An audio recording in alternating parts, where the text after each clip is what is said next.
Hello friends, আমার একটা নতুন ভিডিও। এটা হচ্ছে আমাদের পয়লা বৈশাখের দিনের ভিডিও। তো একটু লেট হয়ে গেল ছাড়তে। তো সেদিনকে যখন আমি শ্রীরামপুরে অ্যালকবে ঢুকলাম আর কি ফ্ল্যাটে, তখন দেখছি আমাদের এসিটা আরবান কোম্পানি থেকে ওই সার্ভিসিংয়ে এসছে। তো এখানে আমি পৌঁছে গেছি, আমি আর আমার ছেলে। তো মাটন রান্না করব আজকে আমরা ঘরেই, আজকে ফ্ল্যাটে ফার্স্ট রান্না করছি। মানে এর আগে ভাত, সেদ্ধ ভাত হয়েছে, মানে এরকম আমিষ জাতীয় রান্না আজকে প্রথম করছি। তো মাটনটাই ম্যারিনেট করে নিয়ে এসেছিলাম কন্যগর থেকে, যাতে সময়টা একটু কম লাগে।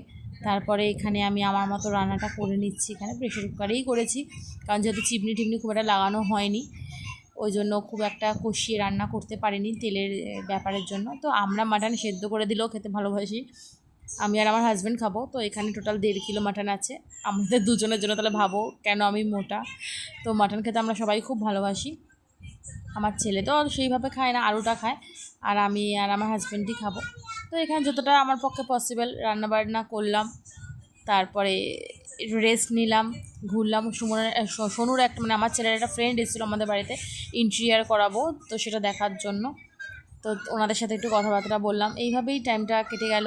ও ব্রেকফাস্টটা এখানেই করেছি, সুমন পরোটা কিনে নিয়ে এসেছিলো, সেটার আর ভিডিও নিতে পারিনি, কারণ একটু লেট হয়ে যেত অত কিছু করতে গেলে, মানে ক্যামেরা খুলে সব কিছু করতে না খুব লেট হয়ে যায়।